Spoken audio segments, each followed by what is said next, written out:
Nel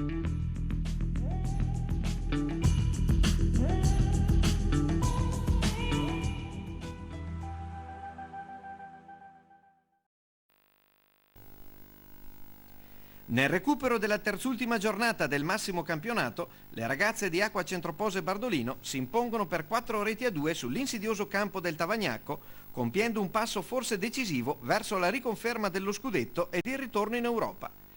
3 giorni dopo la gara di Champions del Bentegodi, Panico e compagne devono assorbire in fretta lo stress fisico e mentale, concentrandosi subito sull'impegno di campionato.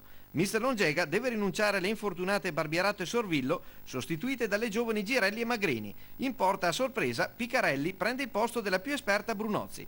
Le gialloblu, per l'occasione con la divisa di cortesia rossa, partono subito in attacco e sfiorano il vantaggio con la conclusione di Melania Gabbiadini, respinta da Turra sulla linea. Al 16° il Bardolino passa, Valentina Boni raccoglie l'assist di Vicchiarello, si libera con una finta e trafigge l'incolpevole Marcutti con un delizioso pallonetto.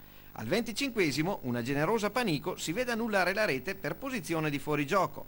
Bomber del Bardolino e della Nazionale che al 36° raccoglie il traversone di Girelli e coglie in pieno il palo da distanza ravvicinata. Gol del raddoppio rinviato solamente di qualche minuto. Al 41° Vicchiarello approfitta del velo di Panico, evita Marcutti in disperata uscita e insacca la sfera. Prima del riposo l'ex gialloblu Paolo Abrumana coglie la traversa su calcio piazzato. Nella ripresa, al 16° il Tavagnacco accorcia le distanze con la perfetta incornata di Nenè Bissoli. L'illusione friulana di poter riaprire la gara dura solamente 2 minuti, perché le veronesi si riportano nuovamente avanti con la friulana doc Alessia Tuttino, che dal limite raccoglie il passaggio di Boni e calcia nel 7 una conclusione imprendibile per la numero 1 udinese.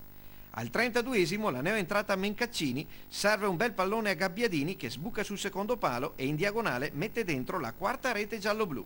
Mister Longega fa riposare anche Panico e Boni, le udinesi trovano la loro seconda marcatura con Mauro che evita l'uscita di Picarelli ed infila in porta il pallone del definitivo 2-4. Tornano 4 le lunghezze di vantaggio della capolista veronese sulla Torres. Le sarde andranno a far visita al Bardolino lunedì nel posticipo della penultima giornata. Per Boni e compagne c'è dunque la possibilità di chiudere la pratica scudetto ed aggiudicarsi il secondo tricolore consecutivo con una giornata di anticipo.